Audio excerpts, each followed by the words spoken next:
Hello, everyone. Welcome to today's webinar, Diagnosing Primary Progressive Aphasia. This webinar is being presented by the Association for Frontotemporal Degeneration, or AFTD, as part of our ongoing healthcare education series. My name is Will Reiter, and I am the Education Program Manager at AFTD. Thank you for joining us. We are very, very lucky today to have an internationally recognized researcher and clinician as our speaker. But before we get to the presentation, I want to mention just a few things. First, you'll note that we have the audience muted throughout the webinar. If you encounter any technical difficulties, please write a message in the Q&A box, and someone working behind the scenes will try to address the issue. Second, time permitting, we will conduct a brief Q&A at the end of the webinar. If you encounter technical issues, please write a message in the Q&A box, and someone working behind the scenes will try. I'm sorry, I already said that. A repeat on that. We want to help you if you have a problem.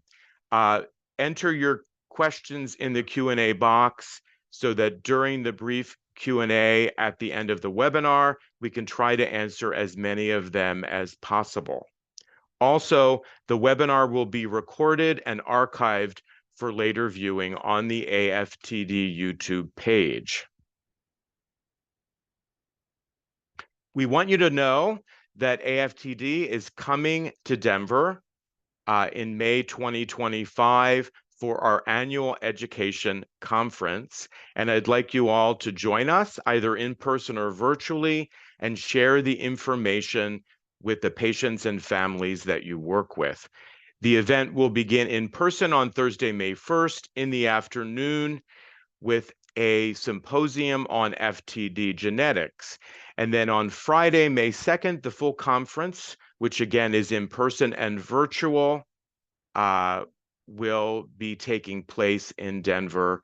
And we expect to draw over 1,000 family members, persons with FTD, clinicians working in the field from across the US and from around the world.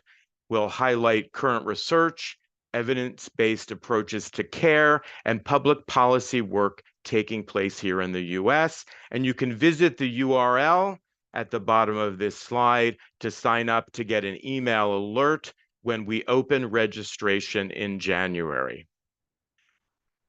We also want you to be aware that we have a periodic e-newsletter specifically for healthcare professionals that now comes every other month, delivered via email, that talks about the specific FTD disorders, does a deeper dive in terms of best practices of care, and you can sign up for a professional mail list and partners in FTD care at the URL at the bottom of this slide. So we're very pleased to be able to offer continuing medical education and continuing education credit for watching this presentation live.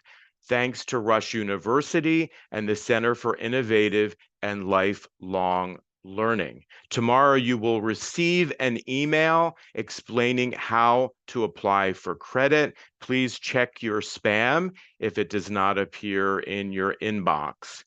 And we want you to know that you have only 10 days from the date of today's activity to complete the evaluation and claim credit.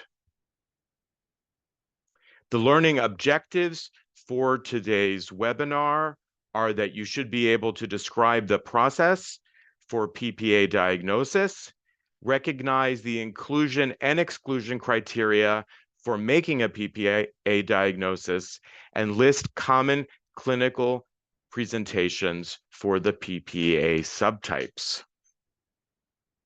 So it is now my great pleasure to introduce our guest presenter today.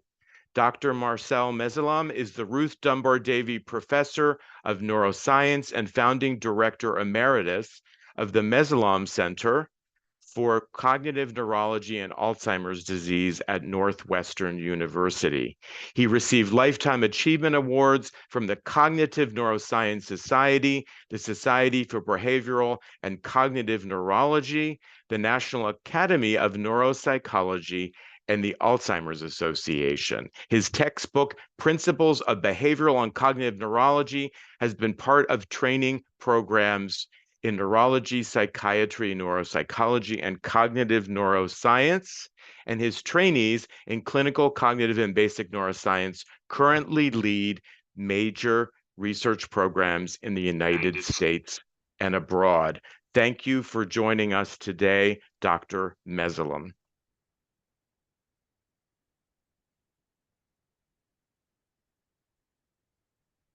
So it's my turn? It is your turn. Take it away. Good. Thank you, Will.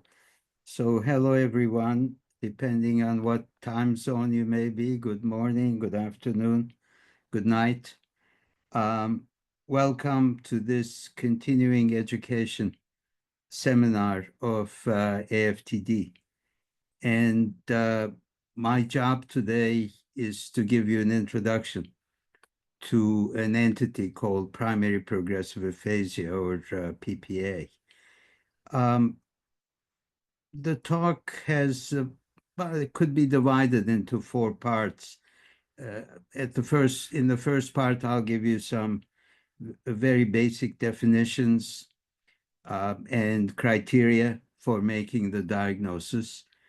And in the second part, I will describe the clinical features of PPA. In the third part, we'll take a deep dive, which I hope you won't find too unpleasant, into the clinical pathologic correlations of PPA. And then I will conclude with some comments about differential diagnosis in clinical practice and treatment options. So I'll start by sharing my screen with you.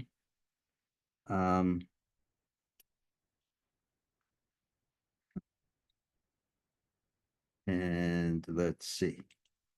Okay, now you should be seeing my screen.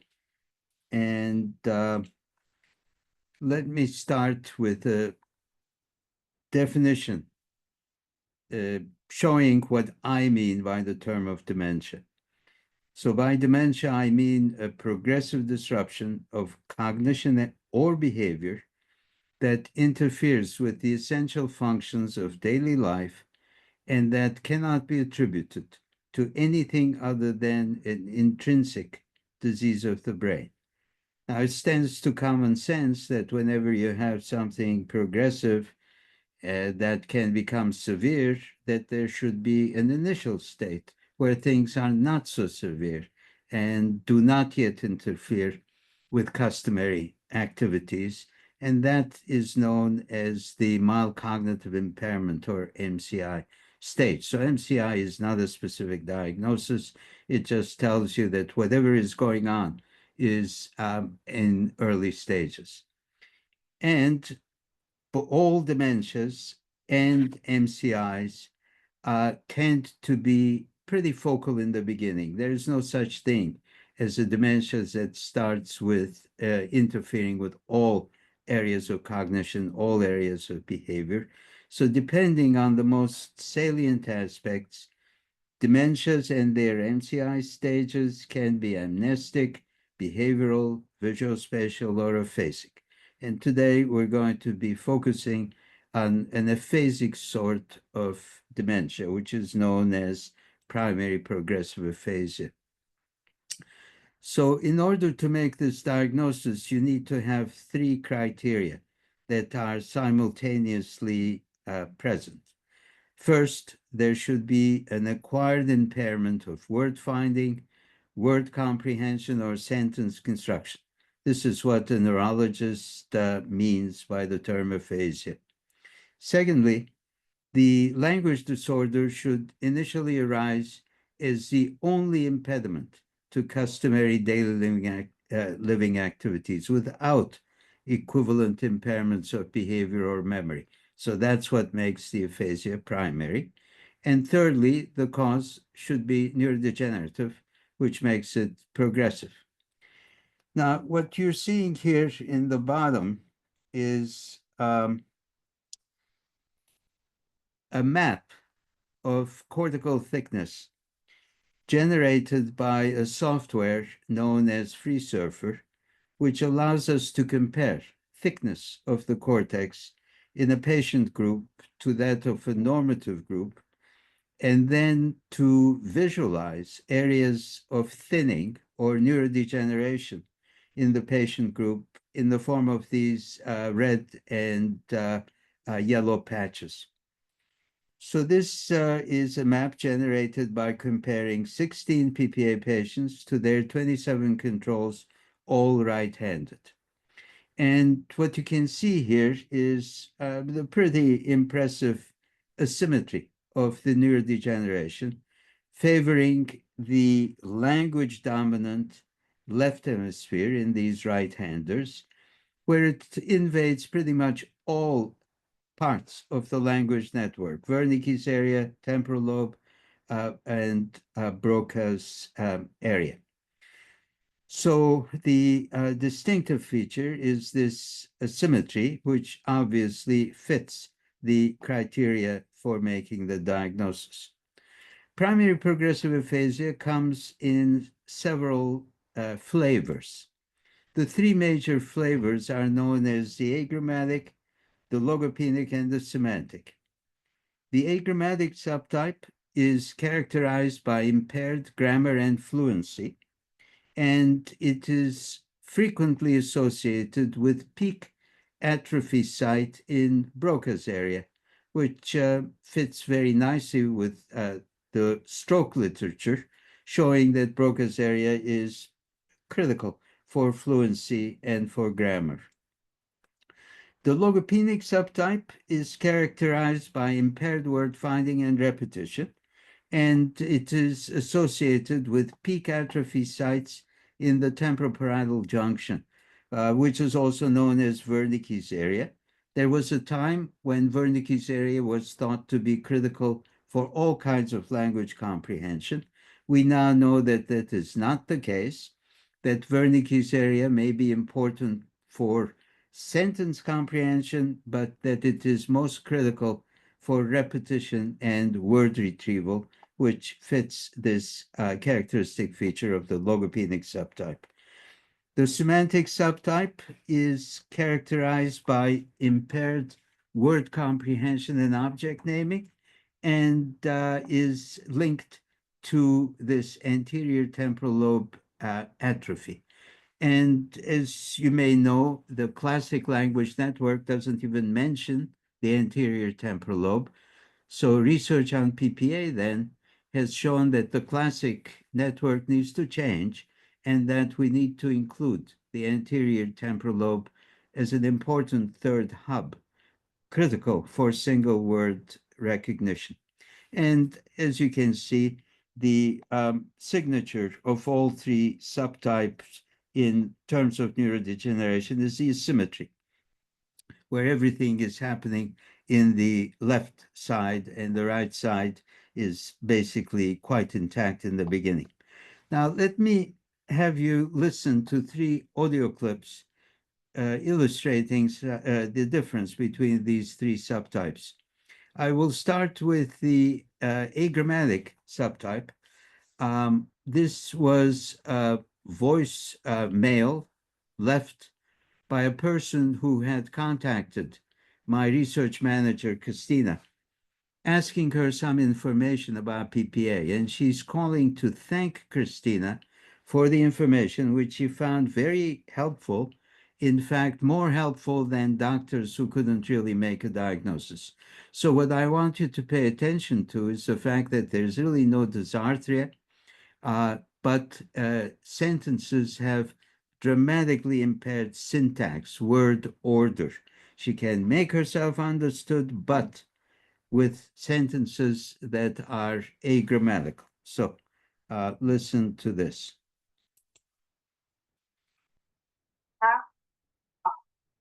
Thank you. EPA article helped so much. Never know, wrong was me. Doctors never know.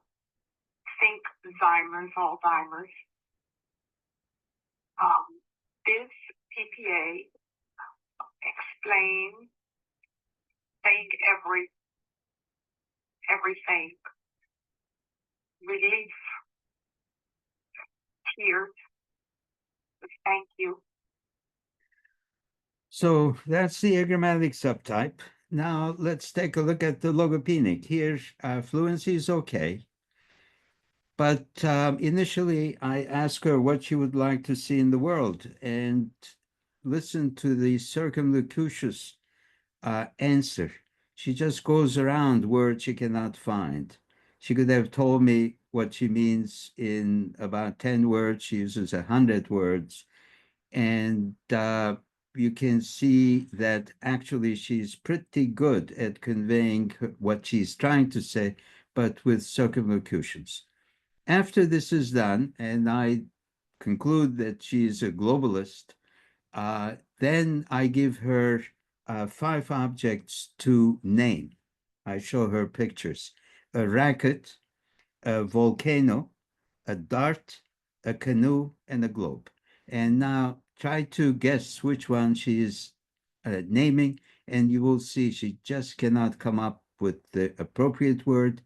Either she uses the use of the object instead of its name. For example, she can't come up with the word racket. She says tennis.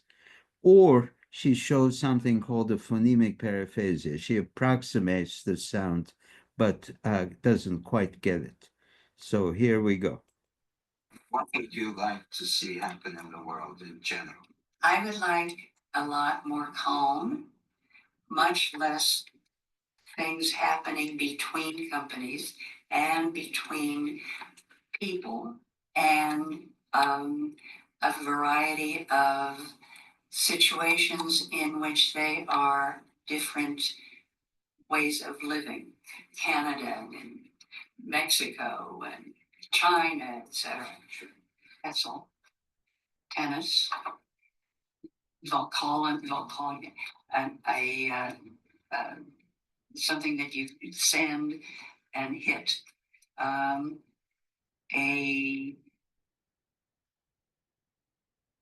This is something I do all the time. Callan,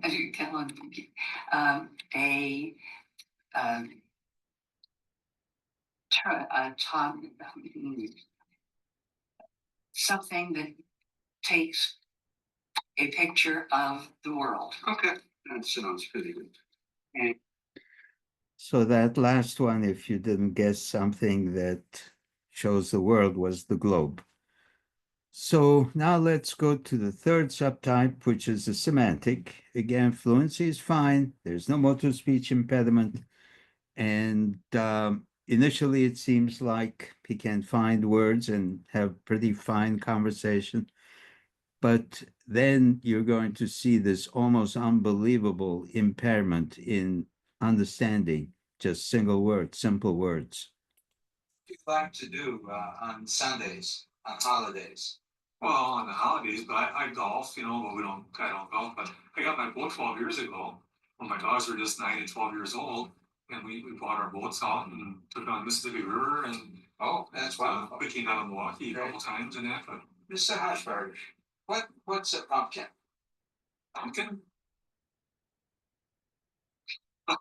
Pumpkin or what? What is a pumpkin? What do you do with a pumpkin? Oh, pumpkin. Pumpkin is a game, isn't it? Pumpkin, what is a pumpkin? What's an elephant? Elephant.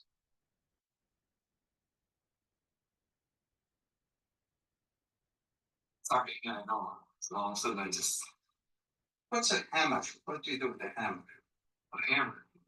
Well, a hammer is a hammer, yeah. What is an orange, Mr. Hashberg? Orange. I can say about orange. What do you do with an orange? Oh, orange? I don't do oranges. So that's the semantic subtype. So now that we have the three subtypes in mind, let's take a look at some of the neuropathology. Now, some of you may be asking to say, we're clinicians. Why do we need to worry about neuropathology? And here I'd like to say a few words about the critical distinction between syndrome and disease. In the clinic, you're going to be diagnosing a clinical syndrome. It could be amnestic, aphasic, behavioral. But these syndromes are caused by an underlying neuropathologic entity. There is no one-to-one relationship between the syndrome and the neuropathology. The syndrome is crucial in order to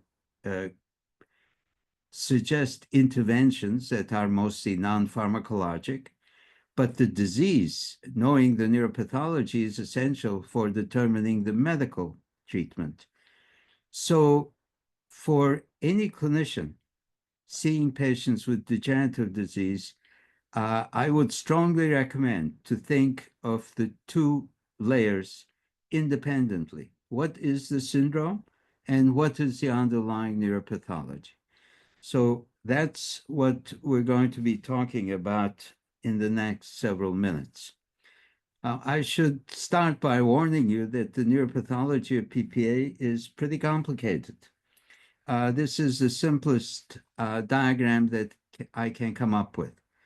In general, the neuropathologies causing PPA can be divided into two major classes. Alzheimer's neuropathology with the characteristic amyloid plaques and neurofibrillary tangles, and then the frontotemporal lobar degenerations, FTLD.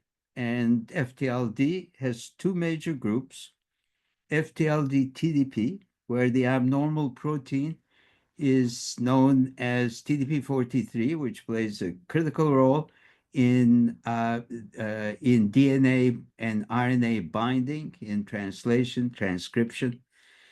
And depending on the abnormality of the TDP43, FTLD-TDP is divided into 5 different types, the major ones being A, B, and C. FTLD tau is characterized by an abnormality and deposition of tau, which is a small peptide that plays a critical role in binding, stabilizing microtubules, which you can consider as the railroad tracks in neurons. That's where material goes up and down, and the microtubules are the railroad tracks, and tau stabilizes the microtubules.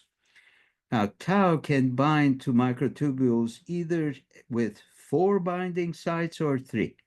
And in this way, tau can be divided into 4-repeat or 3-repeat tau.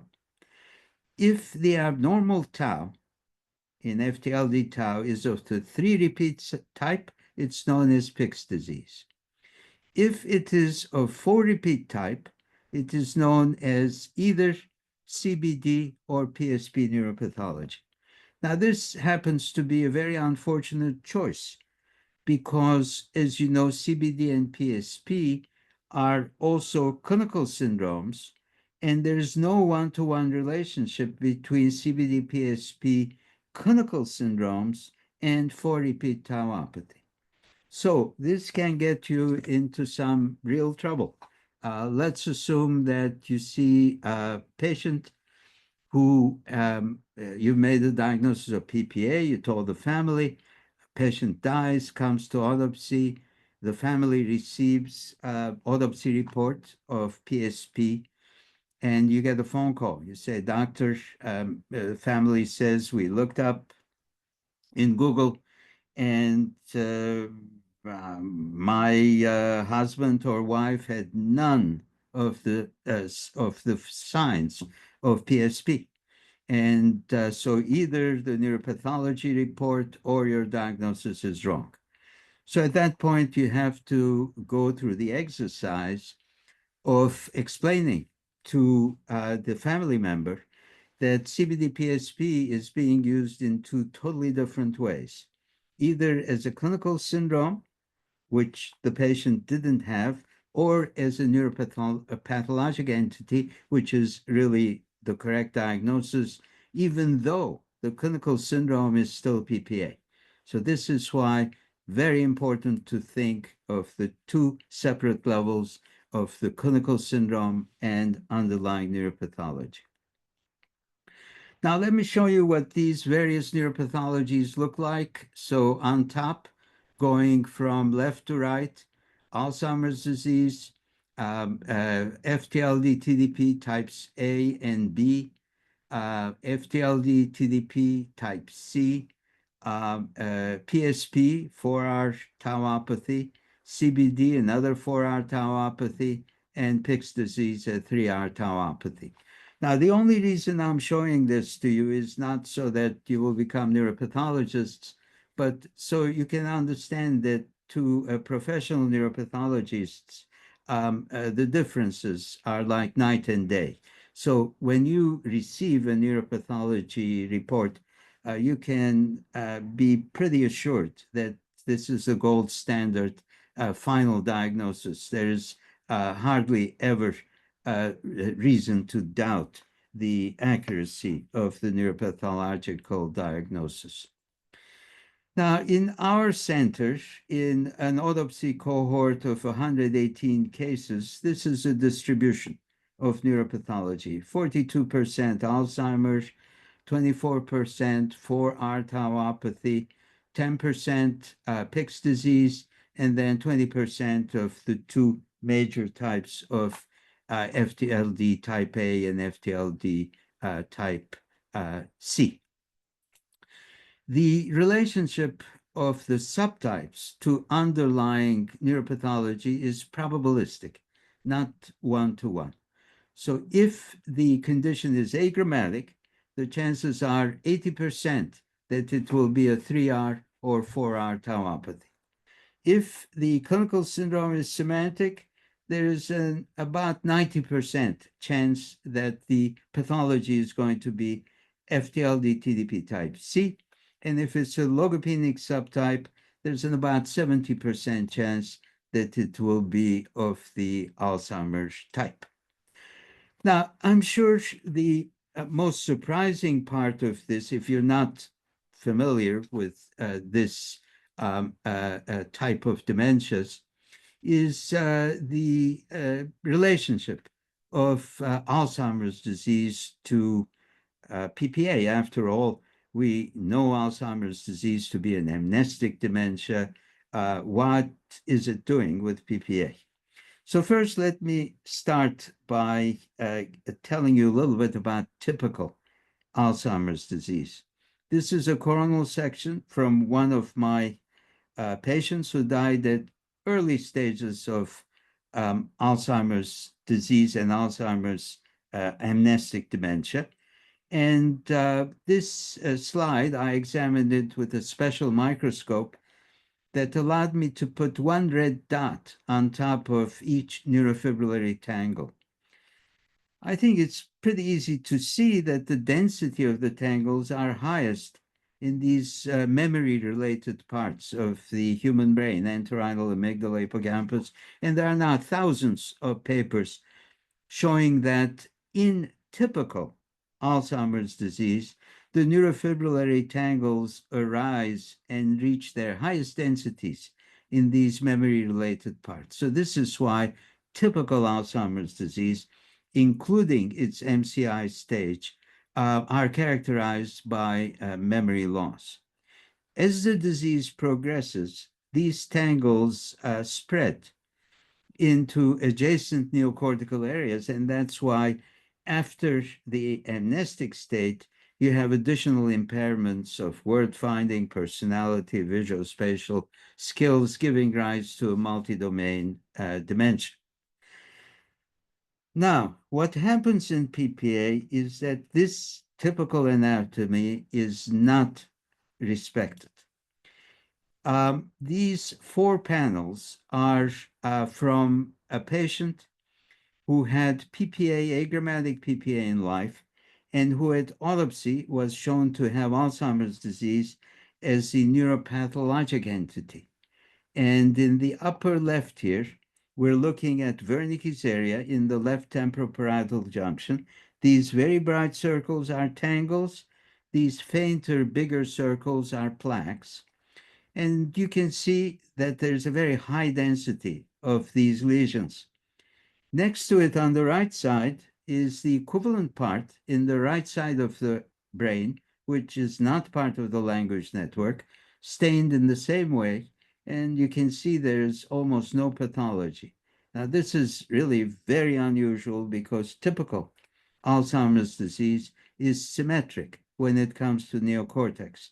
And what is even more remarkable is that the lesions in this language area are much more dense than those in the hippocampal and entorhinal areas in a way that completely upends this normal, typical distribution, which is known as the Braque stages. So what you can see here is that the answer is in the anatomy, and that the distribution in tangles in this atypical fashion is what is responsible for the aphasic rather than the amnestic syndrome that brings the patient to your clinic. This is a summary diagram of the atrophy in 12 patients who at autopsy had Alzheimer's disease neuropathology, but in life had PPA. And again, I want to point out to the asymmetry of the neurodegeneration at the initial visit in these patients with Alzheimer's disease. Now, in typical amnestic Alzheimer's disease, you wouldn't see this asymmetry.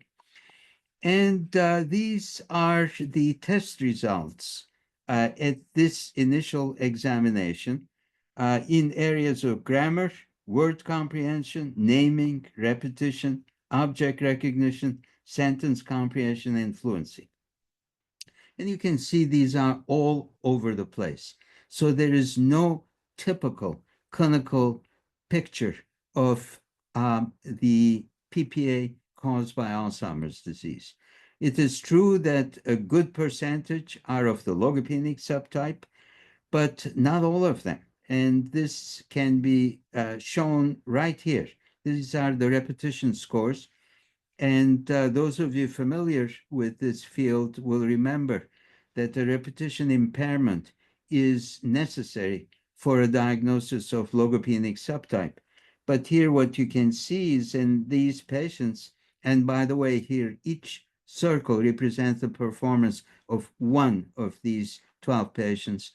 And you can see some of these patients have normal repetition, so they wouldn't fit the logopenic subtyping. Now then, if you look here, you will see that word comprehension is at most mildly impaired. So if you have a patient who at the initial stages has a moderate or severe word comprehension impairment of the type that I had you listen in the third videotape, then you can pretty much rule out Alzheimer's disease as the underlying pathology. Now, let's take a look at the situation in patients who have PPA and at autopsy are shown to have 4-hour tauopathy of the CBD-PSP type. Now, the big contrast to AD is how little atrophy there is, even though it's still asymmetric. And that's because a good deal of the pathology in these 4-hour tauopathies occur in subcortical areas. And this is the pattern of abnormalities in language tests in patients with PPA caused by 4-hour tauopathy. And fluency, the decrease in fluency is the most common characteristic. In fact, most of these patients, but not all, are agrammatic. And so if you have a patient that has normal fluency, you can rule out a 4-hour tauopathy. And same thing is with patients who have moderate or severe word comprehension impairments as in Alzheimer's disease. You can also rule out a 4R tauopathy as the cause. Now, 3R tauopathies or Pick's disease behave quite differently. They have much more widespread atrophy on the left side of the brain, which includes the frontal and the temporal lobes. But as in the case of 4R tauopathy, their main clinical manifestation is also of the agrammatic subtype. Now for something also quite different. These are patients with proven autopsy finding of TDP-C, FTLD TDP type C. The characteristic atrophy at initial presentation is very focal in the left anterior temporal lobe. And this is the behavioral pattern in 10 autopsy-confirmed TDP-C participants. Again, each circle is a performance of one patient. And what you can see is the characteristic feature is this word comprehension impairment. This is why many of these patients have the semantic subtype. And also naming is very impaired, much more impaired than what you see in the anomias of patients who have PPA because of Alzheimer's disease.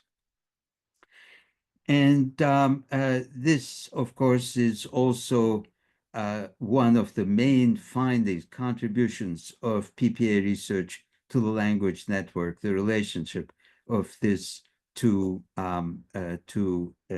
word comprehension. The other thing that's very characteristic is this pattern of very focal atrophy in PPA patients with TDP type C.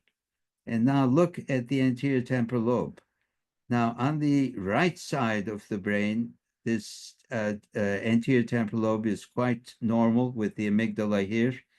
And yet, if you look at the left side, you see that it's just the anterior temporal lobe has shriveled into shadow of his former self. And if you see this kind of atrophy without equivalent atrophy in the frontal lobes, you can rule out Alzheimer's disease, and you have a 90% chance of having TDP type C as the underlying neuropathology. Now, so far, I kept emphasizing the asymmetry, but I also qualified every time that this was at the initial exam. So you may wonder whether this left side asymmetry is just a hit and run phenomenon. In other words, the disease just happens by chance to hit the left hemisphere to begin with. You have an aphasia, then the disease goes to the right, to the back, to the front, and you lose the anatomy. It turns out that that's really not quite the case. So these are 4 autopsy specimens. This is a PPA patient with Alzheimer's disease neuropathology, and here the yellow arrow points to a severe atrophy in Broca's area in the left hemisphere, no such atrophy in the right side, in the equivalent area of the right side. This is a patient with PPA and 4R tauopathy, again, almost identical atrophy in Broca's area in the left hemisphere, but not in the right side. This is a patient with PPA and FTLD TDP. Here you see the anterior temporal lobe atrophy on the left, which is not present in the right. This is a patient with PPA and Pick's disease, and the left superior temporal gyrus is extremely atrophic, and you can immediately, I think, agree with this statement when you compare it to the superior temporal gyrus in the right side, this right side versus the left side. So the symmetry, the left where the symmetry is there for life in PPA. It's not there just in the beginning. Now, what to me is the most remarkable thing is that each one of these diseases can also have different patterns. It could hit just the right side, it could hit both sides and give rise to different clinical syndromes. So the cause for this prolonged asymmetry is not just the disease, but it must be something in the person who gets this disease. We don't really understand exactly the mechanism of that, but there's one observation that we made, which I think is relevant. And we found out that the frequency of learning disabilities, including dyslexia, was significantly more common in patients with PPA and their first degree relatives than in patients with other kinds of dementia. And let me give you an example of a family that we had a chance to work with. The proband came to see me with very mild word finding deficits. I made the diagnosis of logopenic PPA at that time, and while I was taking the history, she told me that she had 7 or 8 siblings, 6 of whom had a diagnosis of dyslexia. They eventually got to have successful careers, but they had great difficulty in school with reading and spelling. The entire family agreed to participate in our research. They were living way out on the West Coast. They all came for a research visit to Chicago. And this was a family with a very keen sense of humor. They made themselves T-shirts just for the occasion of the visit. And then, as you can see here, they misspelled the word brain in a dyslexic pattern. We tested the siblings. They were indeed dyslexic. And when we did an MR scan, we couldn't find the atrophy that we found in the proband right here in the left superior temporal gyrus. However, when we took the coordinates of this area and then in the siblings, we looked for the functional connectivity of this area to other parts of the language network, we found that as a group, the siblings had decreased connectivity between the area of atrophy in their sister and other parts of the language network compared to normative controls. So this then led us to suggest that at least in some families, that PPA may arise on the background of a familial vulnerability of the language network, which in some siblings delays the acquisition of language, whereas in others, this vulnerability is compensated through plasticity for decades, but then makes the language network a locus of least resistance for feeling the strongest effect of a neurodegenerative disease or an independent neurodegenerative disease, which in other people with other vulnerabilities would have had a completely different anatomic and clinical pattern. This is a hypothesis that we're following with genetic investigations. So now that we have the basics, what do we do in the clinic? First, it's very important to make sure that these 3 criteria, especially the issue of having the aphasia be the major cause of the change in patients' life and daily living activities. Make sure that these 3 criteria are simultaneously there. Now then, one thing to be careful about is not to confuse this with primary progressive apraxia of speech. And let me give you an audio clip.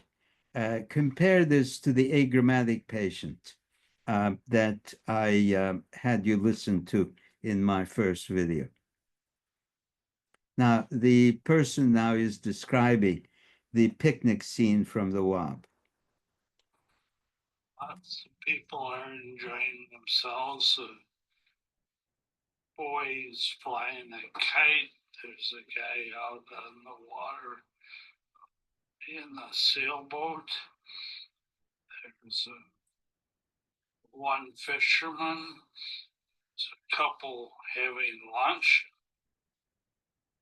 And the guy is reading a book. And the dog is enjoying chasing his son or the owner.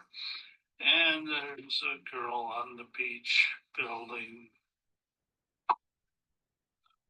sand castle or sand something.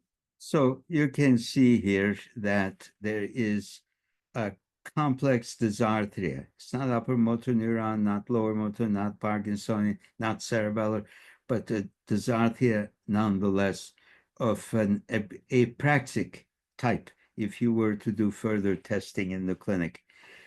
Now, you can discriminate this from PPA just by listening and also by the fact that grammar is preserved, that this patient had almost no word finding impairments.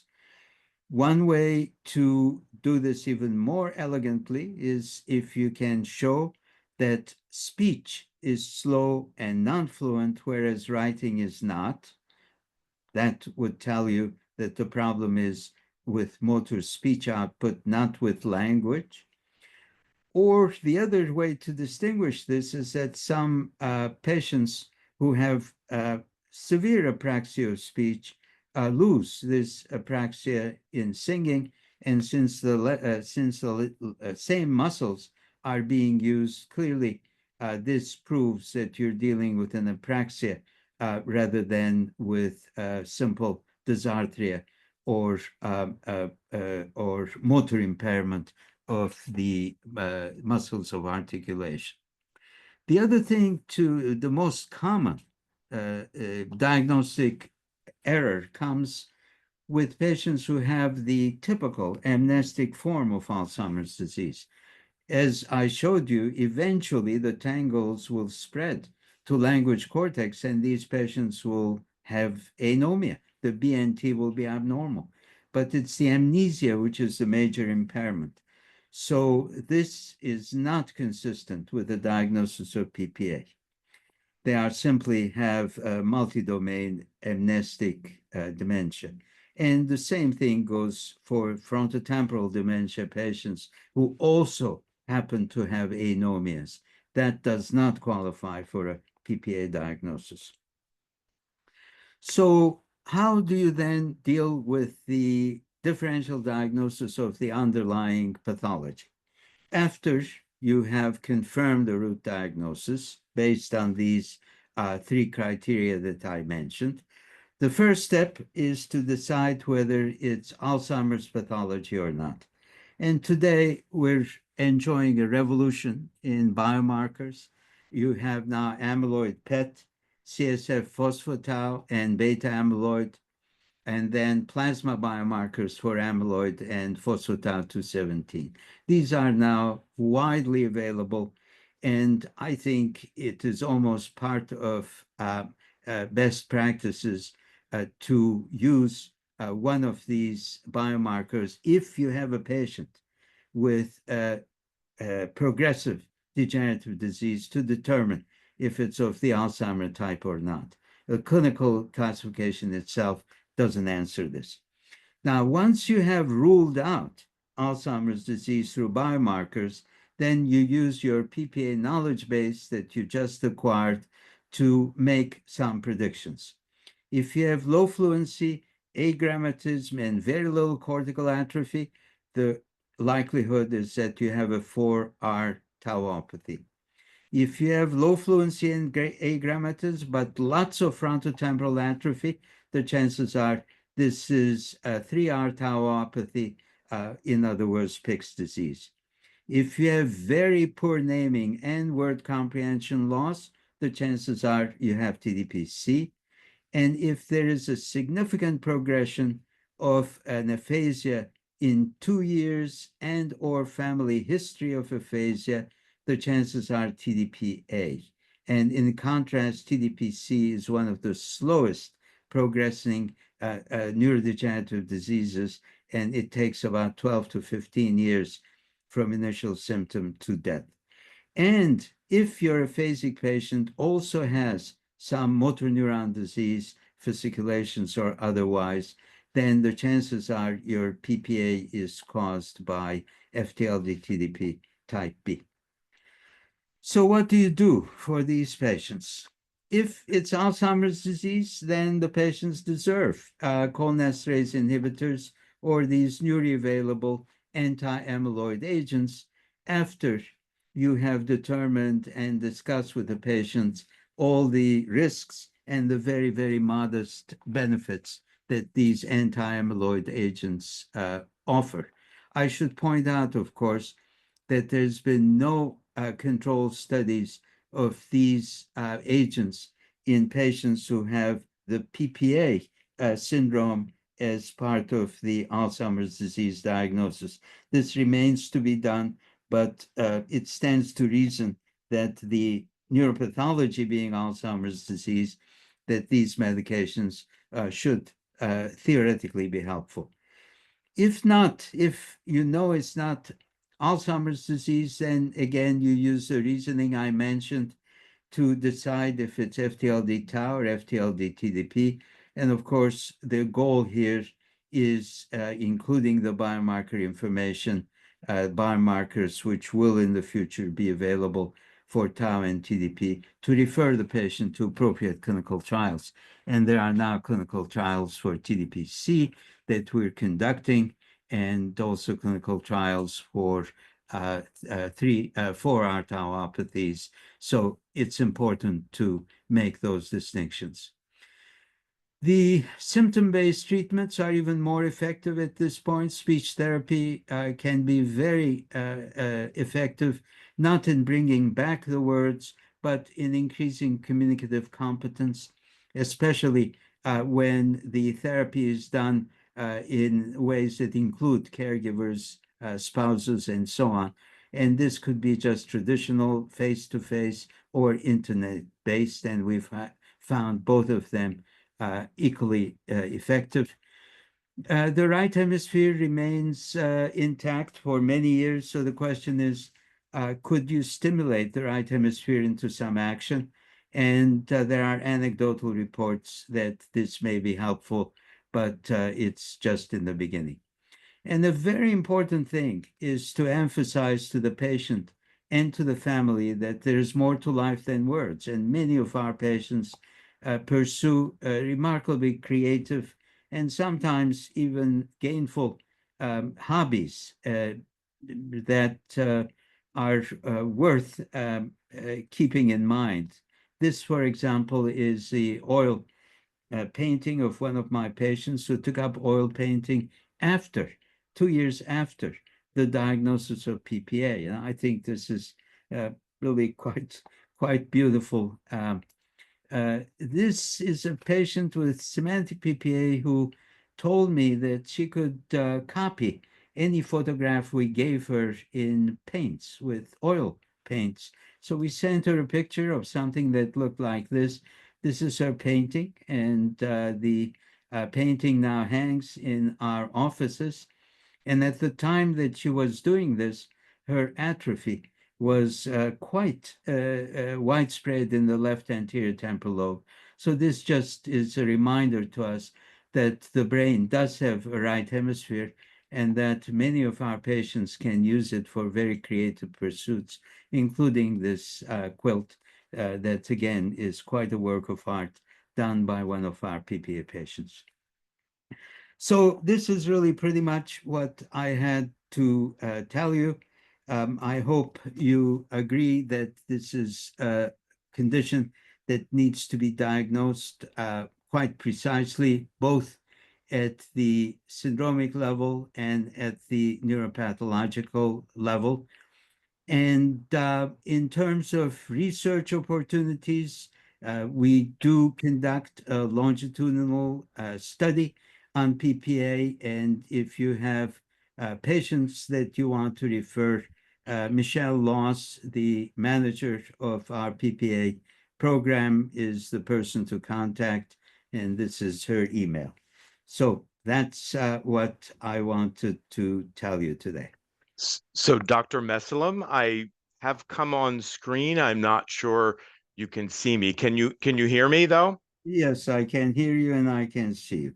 Wonderful, wonderful. So thank you so much for this comprehensive overview. I think in particular, I appreciated your very thoughtful, well-paced educational presentation. It was very beneficial to hear these complicated issues discussed in a relaxed way, and I feel like I was able to learn quite a lot from that. We do have a number of questions, and we don't have a lot of time remaining, but I did want to approach you with some of those questions. So the first question that came in was, what would you say in relation to PPA and those patients who may be bilingual, potentially English is not their first language, and how that impacts their assessment or their progression over time in terms of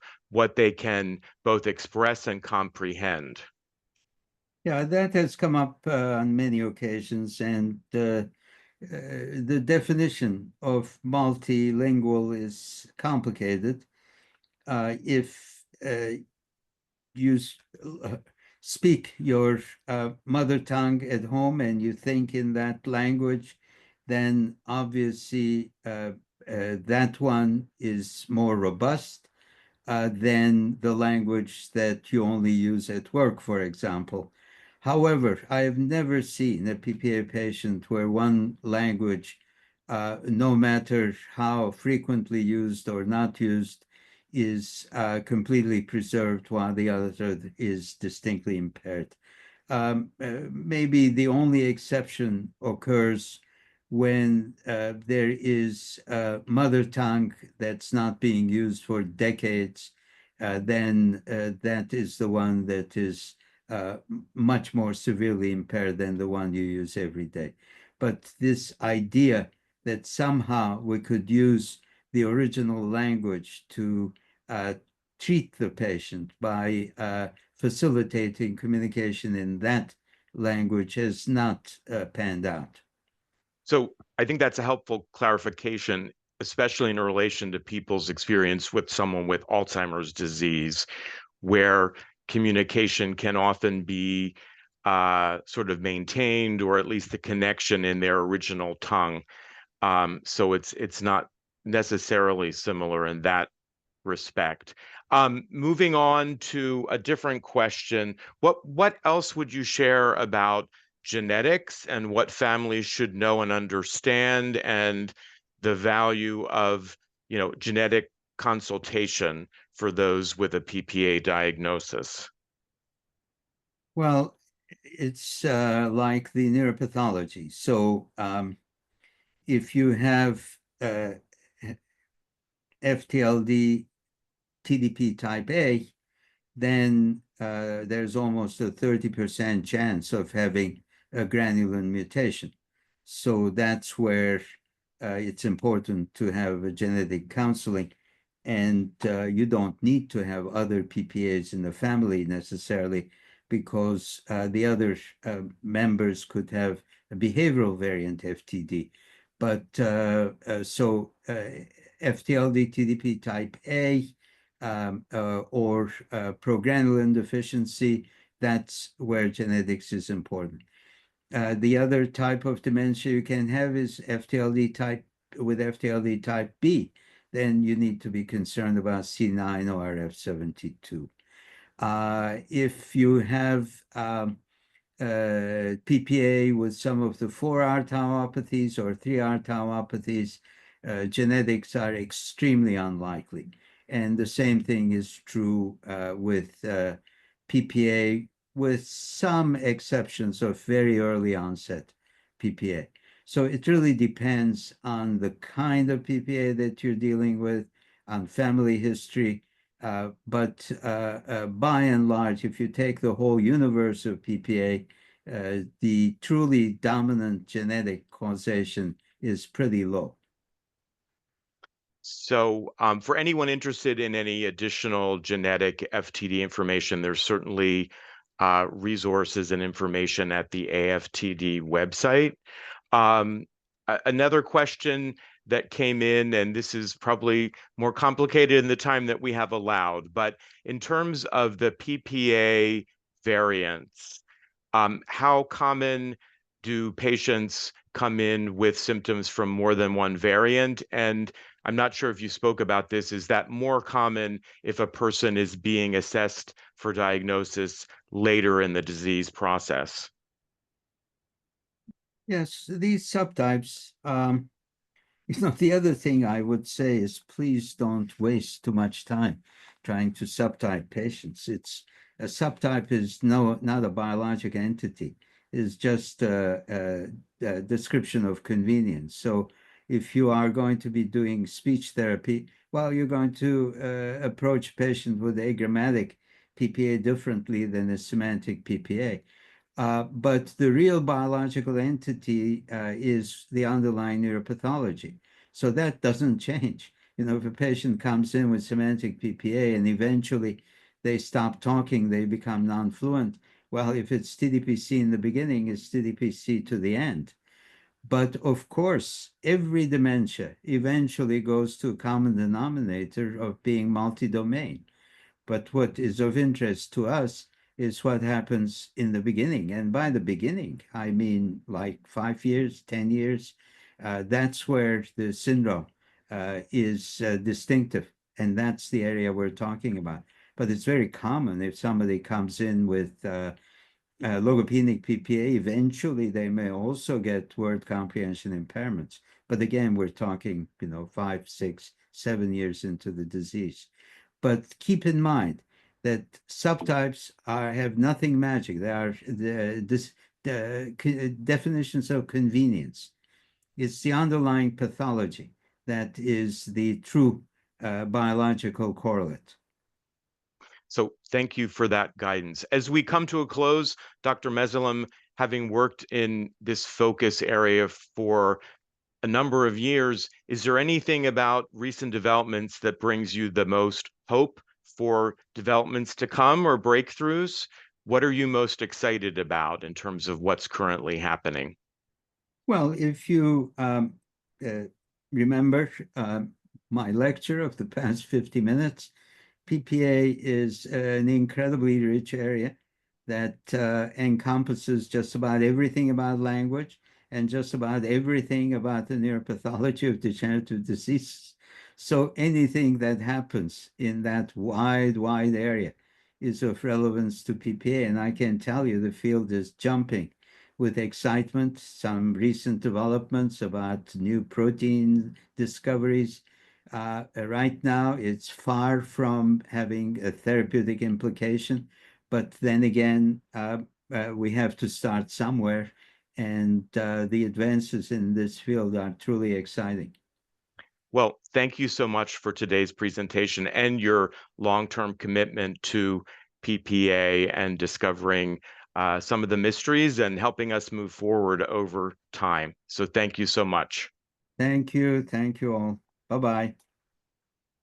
So we are going to just talk about a few additional resources. Want you to know that AFTD offers a number of support groups for those living with PPA, in particular, a caregivers support group caring for someone who's been diagnosed with PPA. We have, and these are Zoom groups. We have groups for persons with FTD and also a specific group for newly diagnosed individuals with PPA. A limited psychoeducational series in the fall and the spring. We also are now offering support groups for those with a history of familial FTD and for people with a confirmed genetic risk. And you can contact our helpline for more information about those groups. To close, I'll mention that We want everyone, including clinicians and families, to be aware of our partnering organization, the FTD Disorders Registry, and we encourage those living with PPA and family caregivers to join the registry, to share their lived experience, and provide information that will help us better understand the disease and find treatments and cures, as well as for healthcare professionals to join to learn more about current research studies. This concludes today's webinar. If you have any other further questions, please reach out to our helpline. Remember, tomorrow you will receive an email for continuing credit submission. Thank you so much for joining us.